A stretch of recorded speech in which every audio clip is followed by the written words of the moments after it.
Body dhokla public હોસ્પિટલમાં એક જાગૃત નાગરિકે ફરિયાદ નોંધાવી છે.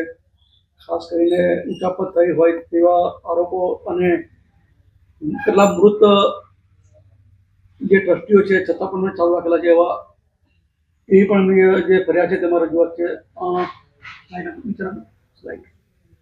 શું છે સમગ્ર મામલો તેમાં?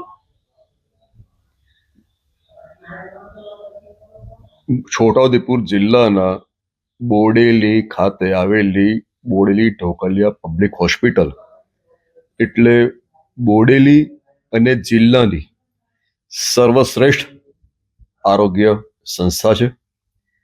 આ સંસ્થાનું ફાઉન્ડેશન સર શ્રીમંત સરકાર ગાયકવાડ શાસનમાં નખાવેલું.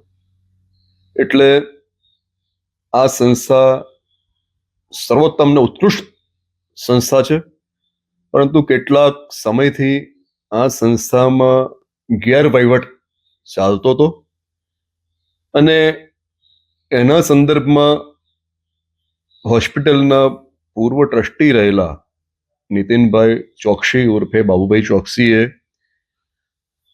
આ ગેરવહીવટને ઉજાગર કરીને લોકો સમક્ષ રજૂ કરીને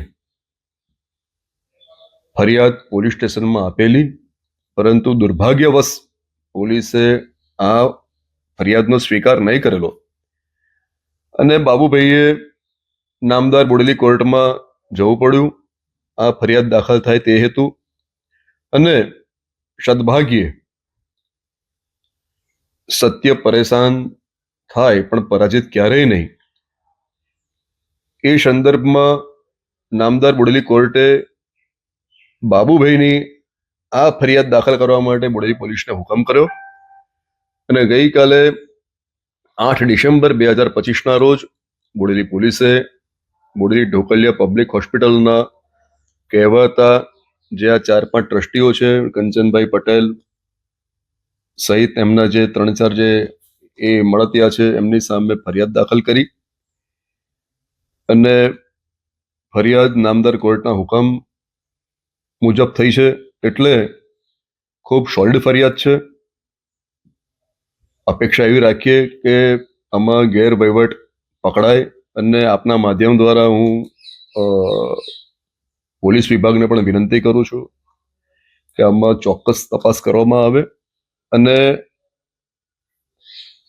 સરકારશ્રીને પણ વિનંતી છે કે આમાં નિષ્પક્ષ તપાસ થાય. કારણ કે કહેવાતા પ્રમુખ બોડેલી ઢોકલિયા પબ્લિક હોસ્પિટલના કંચનભાઈ પટેલ એ ભારતીય જનતા પાર્ટી સાથે સંકળાયેલા છે, સત્તાપક્ષ સાથે સંકળાયેલા છે.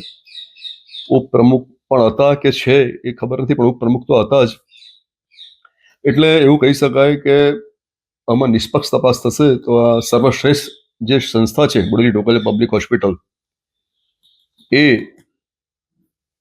એનું જે માળખું છે એ જળવાઈ રહે અને આ સંસ્થાને ઊની આંચ ના આવે એવી તપાસ થવી જરૂરી છે.